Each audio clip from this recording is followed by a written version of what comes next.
தேடிச்சோறு நிதத்தின்று பல சின்ன சிறு கதைகள் பேசி மனம் வாடி துன்பமிகு உழன்று பிறர் வாட பல செயல்கள் செய்து நரை கூடி கிழ பருவம் எய்தி கொடும் கூற்றுக்கிரையென பின் மாயும் பல வேடிக்கை மனிதரை போல் நான் வீழ்வேன் என்று நினைத்தாயோ என்ற பாரதியின் வைர வரிகளை போற்றி சந்தன மாநகரம் திருப்பத்தூரின் மனம் வீசும் ஒரு அடையாளமாய் பல்துறை வல்லுநர்களை பன்னெடுங்காலமாய் உருவாக்கி கொண்டு வரும் நம் பெருமைமிகு தூய நெஞ்ச கல்லூரியின் தலைவர் மற்றும் இங்கு இந்த இடத்தை அலங்கரித்துக் கொண்டிருக்கும் தமிழ் துறை தலைவர் மற்றும் நிகழ்ச்சியின் ஒருங்கிணைப்பாளர் தமிழின்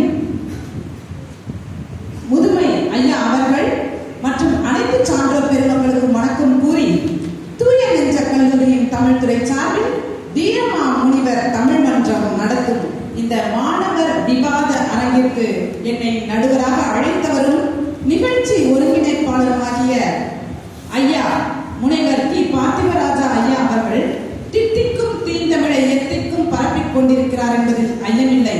இவர் தூய நெஞ்ச கல்லூரியின் சிங்க மகன், தமிழ் தாய் ஈன்றெடுத்த தங்க மகன். ஐயா அவர்களுக்கு என் வணக்கத்தையும் நன்றியையும் உரித்தாக்கிக் கொண்டு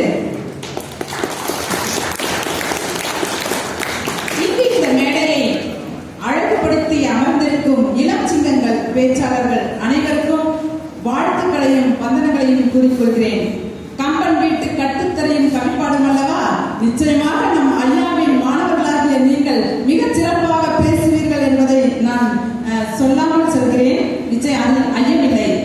இவ்வினிய நிகழ்வை ருசிக்க ரசிக்க இங்கு குழுமியிருக்கும் பார்வையாளர்களாகிய மாணவர்களாகிய உங்கள் அனைவருக்கும் என் வணக்கத்தை தெரிவித்துக் கொண்டு இந்த அரங்கம் அநேக கலை இலக்கிய மேடைகளை களம் கொண்டுள்ளது.